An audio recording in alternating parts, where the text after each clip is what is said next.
예수님의 제자 중에 가장 뜨거운 사람은 누구일까요? 많은 분들이 베드로를 생각하지만 사실 베드로 못지않게 뜨거운 남자 도마였습니다. 한 번은 예수님께서 나사로가 죽었는데 그를 깨우러 가자 이렇게 말씀하세요. 그랬더니 도마가 우리도 주와 함께 죽으러 가자 이렇게 얘기해요.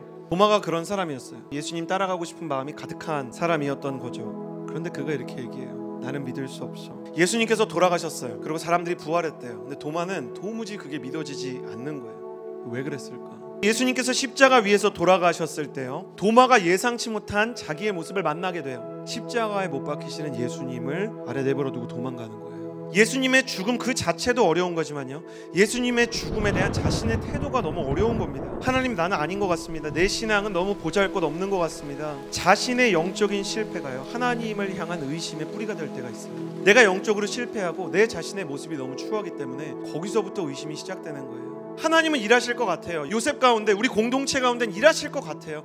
근데 나를 통해서 일하시고 내 인생을 변화시킬 것에 대해서는 좀 회의가 오는 거예요. 믿고 싶어요. 근데 안 믿어지는 거예요. 그래서 의심의 출발선은요, 믿음이라는 거예요. 믿고 싶은데 안 믿어지는 거니까 주님께서 정말 계신데도 왜 이런 일이 일어났을까 고민하는 거예요. 그렇기 때문에 우리가 의심할 때, 탈진을 경험할 때 그 의심과 탈진은 믿음의 기회가 될 수 있는 거예요. 그래서 그는 이 영적인 침체와 실패와 의심을 딛고 일어서서 다시 하나님께 헌신하는 사람이 됩니다. 쓰러진 도마가 어떻게 일어나는지 보면 무너지고 연약하고 흔들리고 마음이 어려운 우리를 일으키시는 주님을 볼 수 있습니다. 다시 주님을 만나기 위해 무엇이 필요한가? 정직하게 고백하십시오. 내가 내 눈으로 그분의 못자국을 보고 내 손가락을 그 못자국에 넣어보며 내 손을 그분의 옆구리에 넣어보지 않는 한 나는 믿을 수 없어. 도마는요, 영적으로 침체될지언정 정직까지 잃어버린 사람은 아니었어요. 거짓말을 하지 않아요.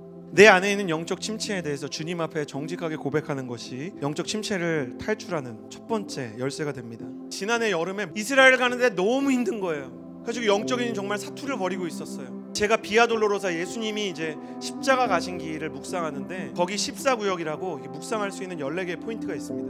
그 14구역 중에 3구역에 이런 게 있어요. 여기서 예수님이 첫 번째로 쓰러지셨습니다. 여기서 예수님께서 두 번째로 쓰러지셨습니다. 마지막으로 쓰러지신 장소입니다. 예수님께서 제 마음에 그런 말씀을 해주시는 것 같았어요. 나도 헌신의 길에서 넘어졌다. 결연히 가고 싶지만 십자가의 길을 가는데도 넘어질 때가 있더라. 예수님은 완전하신 분인데도 걸어가면서 넘어지시는 거예요. 그런데 너무 은혜가 되는 주님의 음성이 임했던 건 뭐냐면, 주님도 수없이 넘어지셨지만 넘어질 때마다 일어나신 거예요. 크리스천의 위대함은 어디에 있는가? 안 넘어지는 사람은 없는 거예요. 그렇지만 넘어질 때마다 일어나기로 작정하는 거예요. 하나님, 내가 너무너무 힘듭니다 고백하고 다시 일어나는 거예요. 여러분, 그래서 괜찮은 척하지 않고 정직한 직면들이 필요한 거예요.